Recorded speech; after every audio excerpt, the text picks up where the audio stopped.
What do you do, flight crew? FTC. Flight team, stand up! We got the shockingly weird way Ed, and Eddy ended, man. We were talking about literally one of my favorite cartoons growing up of all time. No BS. First of all, shout out to Jordan French with this video right here. Get him to 800,000 subs. He's on his way to 1 million. I've always wanted to know, and you know what I'm saying? I always like get into a rabbit hole sometimes, man. Like I be thinking about certain shows and cartoons, man. Like why did they get canceled or why did they suddenly stop? Because they were just like really like real hits. Like, you know what I'm saying? This is like really like Eddy and Eddy, bro. Like these is like the definitions of like real cartoons that don't try too hard to be funny, but funny. And they have a little message and stuff like that. You know what I'm saying? And not cringe. So we're going to find out why the heck, you know what I'm saying, Eddy and Eddy ended all of a sudden, bro. I remember when I was even a kid, bro, like the Jawbreaker, bro. I never wanted the Jawbreaker so bad until I started watching Eddy and Eddy, bro. And I was low-key, like, shocked to see how small they were compared to how it was in the cartoon. So, growing let's check up, it out. there was a point where I lived next to, but not in, a cul-de-sac. Every day, I would spend my time playing in the cul-de-sac with other kids who actually did live there. Whether it was basketball, tag, riding bikes and skateboards, whatever it was, the cul-de-sac was something special. That's definitely a factor into why I love Ed, and Eddy. The feeling of being on the precipice of the rest of your life, with how forever those feelings would be. It felt like a lifetime, and now it's just a fleeting memory. Ed, and Eddy, however, brings me back to those days. Not for the schemes and the over-the-top cartoon violence, but just being in the mix of the cul-de-sac, even if I technically didn't live in it. Anyway, Ed, and Eddy is something we have discussed before. I've made my love for it very clear, and it's something I still return back to nearly on a weekly basis before I drift off to sleep. I gotta at least watch the full Ed, and Eddy like once a year, man. I'm so glad that you can watch it like on, I forgot what it is, if it's on Prime or something like that, one of these movie apps or TV movie apps, whatever. Bro, this is like if it's like the early 2000s cartoon where you want to start off watching, it's definitely for show Ed, and Eddy. Comment down below, bro, your favorite cartoon of all time. I'm going to have to say, for me personally, it has to be Ed, and Eddy. I'm going to go ahead and put them at number one for me. And one thing that I thought would be fun to talk about would be the way in which the show almost ended, came back with a few specials afterwards, another full season, and then a tiny part of a season counting as a supposed season 6. Oh, and of course, the movie, The Big Picture Show. If you didn't catch all that, there's a bunch to go over there. But yeah, originally, the finale of season 4 was planned to be the end of the show, and it's kinda grim. After that, they came back with a mixed variety of everything that made the ending of the series a weird, yet memorable time in cartoons. So let's look back on what could have been, what actually was, and how it all happened. Now a word from our sponsor. Thanks so much to today's sponsor, Albert. Managing at your programs, it made Albert toss automatically budget to help. It's like magic. In your when your neck goes on. All of this right now for a limited time. When you open up an account and connect qualifying direct deposit, you'll just get $150. That's pretty cool. Thanks again to Albert for sponsoring today's video. So with Ed, and Eddy, I just got lost in how fascinating this whole ending debacle was. And I have enjoyed doing this shockingly weird way shows ended series, and I hope you have as well. So to start it off, let's take a look at the almost ending, season 4's finale, Take This Ed and Shove It. A 2-part episode taking up the full runtime rather than splitting it between 2 segments. The Eds, more specifically Eddy, find it hard coming to terms with all the kids are starting to grow up. I mean, check out Kevin's sick beard. Pretty manly, huh? So naturally, rather than dwell on more childish schemes, they all put on a scam career aptitude test of sorts, putting in motion career... Bro, Ed was literally, this man right here, Ed was literally a Hall of Fame finesser scammer before all the scammers and finessers. Like, I think Ed had to have raised at least 80 or 90% of like scammers like in real life, bro. This man was off the chain with this shit in his show, dog. They all put on a scam career aptitude test of sorts, putting in motion career paths for the other kids. For a fee, of course. A small fee? This, funny enough, works, and the Ed boys quickly spend that money that they earned on some jawbreakers. A nice rare win for them. Is what I would say if they didn't run into Dr. Naz, who knows the jawbreakers would be bad for their teeth and locks them away in her desk. See, I always knew career aptitude tests would lead to trouble. This then results in them stealing the desk and trying to safely take it back to Eddy's place and somehow get the jawbreakers out. We now enter into the second half of the episode where they're all still struggling to get inside the desk, and Double D ponders the excitement of his future and wants Eddy and Ed to think of theirs. But Eddy doesn't want to grow up. He doesn't want anything more than the life that he has now. and maybe a few jawbreakers to boot. But thanks to a freak golfer Johnny incident, Eddy falls into a pit where a bunch of heavy objects fall on him, causing the screen to morph into something else as we hear Eddy's echoes of saying, "I never let go."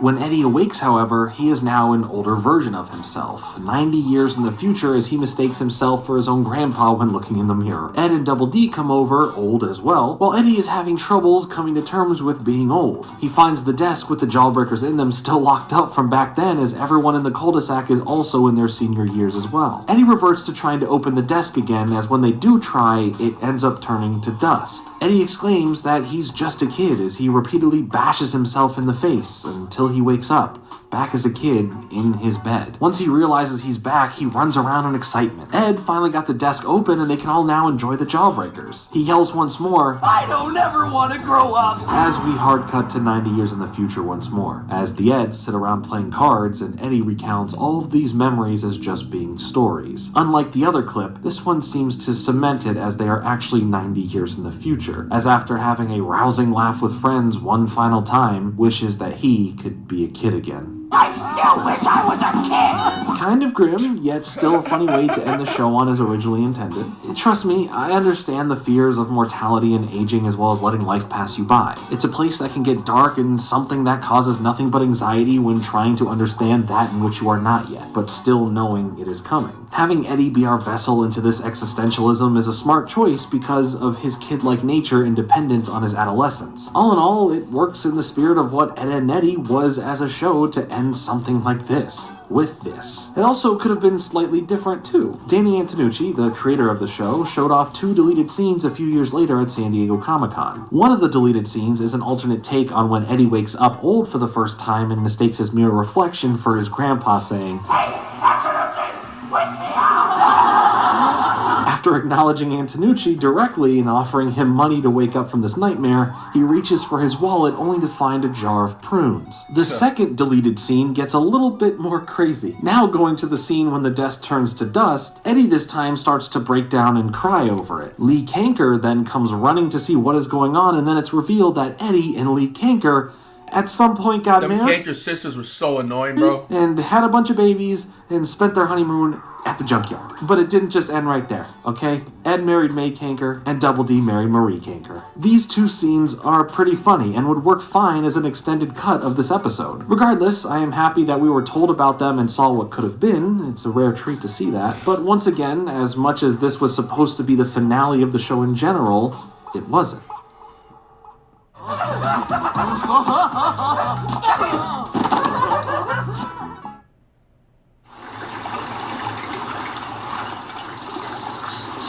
While that originally was intended to be the end of the series in 2004, the show was still in peak popularity. The fans wanted more and so did the network. So that's exactly what would happen. 2 new seasons would be ordered as well as 3 holiday-themed specials to start releasing as soon as the month after the show was supposed to end. With Jingle Jingle Jangle, a Christmas special which we already covered here on the channel last year, a Valentine's Day special titled Hanky Panky Hullabaloo, and the final special, Boo Ha Ha, centered around Halloween, with the latter being one of Antonucci's favorite Ed, Edd n Eddy episodes to work on. Now, there was another special, but in relation to the timeline, we will mention that a little bit later in the video. With more Ed, Edd n Eddy on the horizon with specials filling in the gap between Season 4 and now the new Season 5, the future couldn't look better for the Ed Boys. Could it?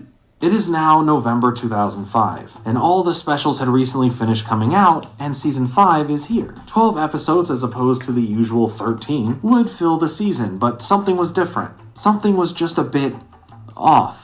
One thing that made Ed, Edd n Eddy unique was that there were essentially no adults fully seen in the show. It was just the kids at the cul-de-sac with parents having a presence mainly felt off-screen, that do cause certain worries or actions of the kids on-screen. With the show being thought to take place primarily in the summer as quoted by Antonucci himself when speaking about the lack of adults, that's intentional too.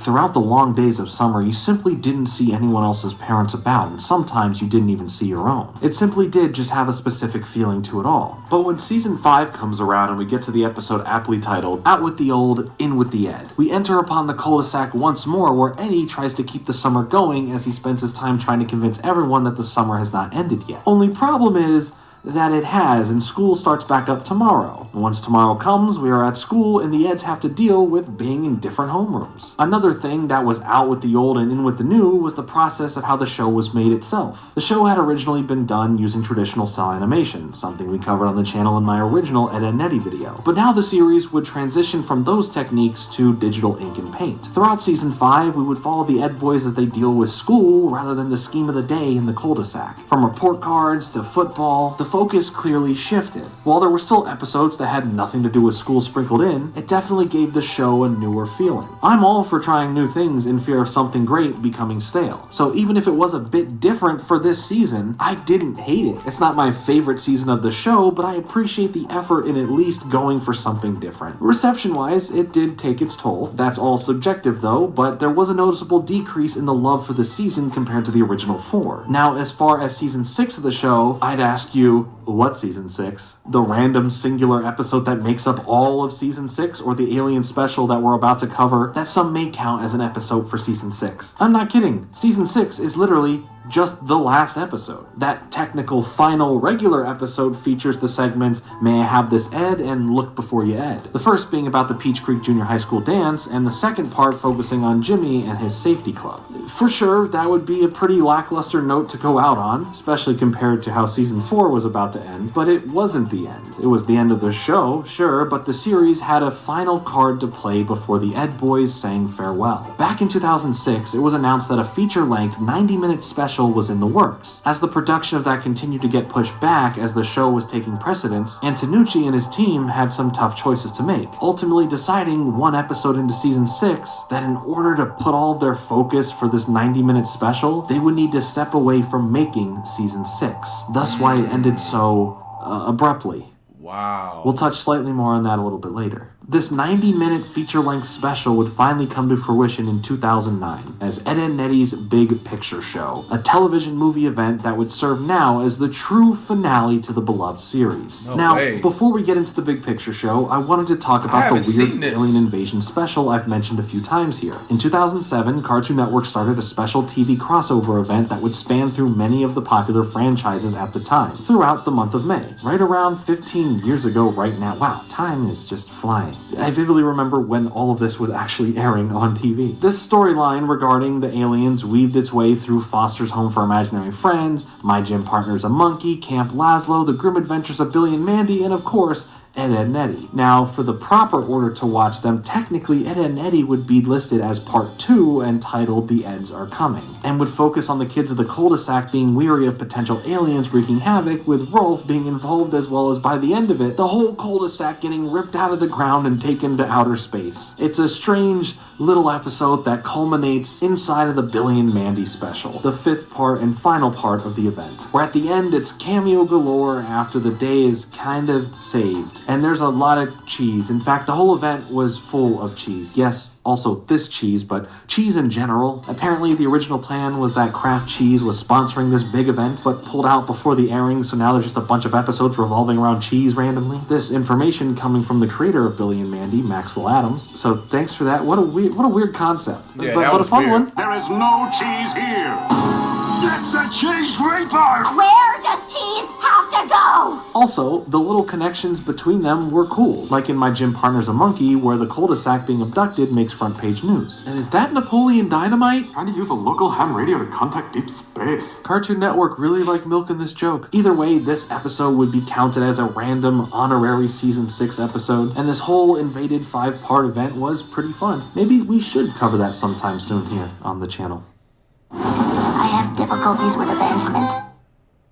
It's good to be back. It's like underwear straight from the dryer. Alright, the big finale to Ed, Edd n Eddy. The Big Picture Show. Going back to this replacing season 6 of the show, Cartoon Network supported Antonucci's and the team's decision to shift their efforts and focus from the show to the movie. During San Diego Comic-Con in 2007, we learned some plot details as the movie would have a focus on Eddie's brother. Someone in the series we have heard a lot about, from the room in Eddie's house to the one-off lines about him. He was an off-screen on-screen character who had an extreme presence looming in the background. We also learned that this would be the official end to the show now. The movie would then finally premiere on Cartoon Network November 8th, 2009, literally starting the film in the middle of another Ed Boy scheme, which of course caused things to go terribly wrong, and the cul-de-sac was never the same. After getting a good look at a quiet cul-de-sac, we quickly see the aftermath of some horrific event, clearly being a result of the Eds, as all the Eds are frantically packing their things, being extremely paranoid like Ray Liotta in Goodfellas. The viewer still unaware of what really happened, the trio are clearly running from something major that they have caused, as they sneak into Eddie's brother's room, steal the parked car that he's had in there, and hit the road to escape the mob of angry kids that are shown to be badly injured and affected by whatever they had done. Rolf literally has a huge piece missing from his torso. Must have been one heck of a scheme. Barely making their way out of the neighborhood, blasting off like Team Rocket, all we are left with is the aftermath of the cul-de-sac destruction, and Ed's now on the road to find his older brother for protection against the incoming onslaught of Kevin, Naz, Rolf, Johnny, and Plank. The journey that they embark on really tests the relationship of the trio, and Eddy especially, with him being the catalyst of most everything that has ever affected anyone, as well as stretching the truth and outright lying about everything. His inconsistencies finally catch up with him as he doesn't know where his brother actually lives, nor the person he portrays him to be to his friends, or to anyone for that matter. Truly breaking down Eddy as a character, why he is the way he is, and him coming to terms with himself. We do find his brother, even at first being the brother Eddy has always bragged about, but we quickly find out that the relationship between Eddy and his brother is far from those tales. Everyone from the cul-de-sac is left with their jaws agape as Eddy's brother is physically and emotionally abusive towards Eddy. But the revenge that wanted to get on. That was like the one thing that I did notice, yo. Like, it was like a chain effect. Like, Ed's brother was always, or is Eddy or Ed? You know what I'm talking about. The one that's in the yellow fit. His brother was always bullying him, and then it was a chain effect because he was always ending up treating Ed and Eddy, you know what I'm saying, like shit, you know, and everybody else, and always trying to scam somebody. Isn't met with joy at this moment, seeing what his brother has done and is doing to them. Despite all their differences, they stand up to Eddy's brother in an attempt to defend Eddy. But before anything can happen, Ed knocks him out with the trailer door. Eddy here, in his most vulnerable moment, opens up about his sorrow towards what he has done. Not just for the stuff that had happened to cause all of this, but for everything ever. All the schemes, scams, and pranks from the past. Going further, he admits his lies that he told about his brother throughout the years as it being a form of social acceptance from his peers. All of the kids forgive Eddy, Double D, and Ed and embrace them now as friends, uniting the cul-de-sac. That is, until Johnny shows up late as Melon Boy, not hearing or seeing anything, and begins to attack the Eds. Luckily, the other kids got their back and attacked Johnny for attacking their friends. Sorry about that. Touching. Afterwards, they all head over to Kevin's for some jawbreakers, seeing a reprisal of Your Friends Are There to Help You from earlier in the show, as Double D places a label on a black screen saying, The End. And just before we truly end, we get a post-credit scene teasing the return of Johnny as Melon Boy ready for his revenge. The movie does everything you'd want from an Ed, Edd n Eddy movie or finale. A satisfying end that directly impacts the characters in ways that elevate a long time coming payoff. The focus shifting to making this movie over a season 6 or trying to do both at once was the smart decision, as this film is so fine-tuned with the precision of Danny Antonucci and the team working on it that it didn't just benefit from all the attention focused on it, it needed the attention focused on it for it to turn out this good. The journey they take in this film isn't about Eddy finding his brother, it's Eddy finding himself as to not become his brother, the person he's idoled his whole life, all wrapping in the fun of the others from the cul-de-sac and then figuring out their own situations as well. For the other Eds, Double D finds the strength to kind of loosen up a bit and even stand up for him and his friends, even if it may be in the face of getting hurt over it. Ed, well, he just has a good time. You bet your sweet Bippy I did. And does something that actually my bad. out. You know what I meant to say. Ed is this one.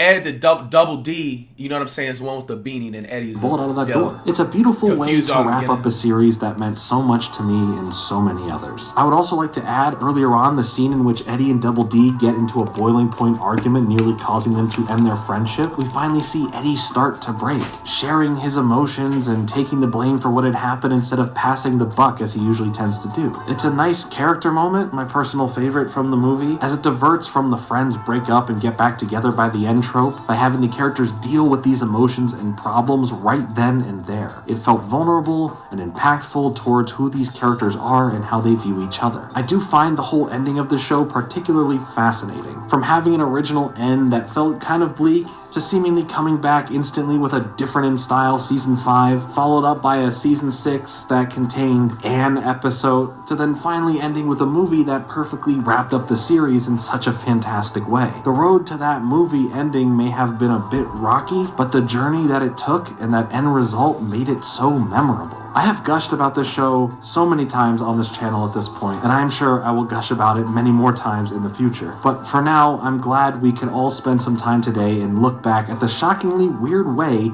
Ed, Edd, and Eddy ended. I definitely want to know your thoughts on all of this in the comments, as well as let me know other fun, weird, or interesting ways shows have ended. Make sure to hit the like button and subscribe for more content like this. I'll be back with another video soon, but until then, later. Yeah, man, honestly, like, that was honestly strangely the weirdest way, I feel like, just as the title says, for Ed, you know, for like a really good cartoon show to end. Usually when you see like cartoon shows ends or just any type of show end, the creator of it sometimes, like, they can be going through some like serious like weirdo legal issues or something like that, or they just didn't have the TV ratings, or like somebody like decided to move on so they don't have the same like quality animations. But man, I just feel like maybe they just probably reached the end, you know what I'm saying, of everything. And it just, I feel like sometimes, you know, usually all good things come to an end, man. Definitely there's a lot more other TV shows I want to explore and stuff that has been through the years. So we're definitely going to check that out.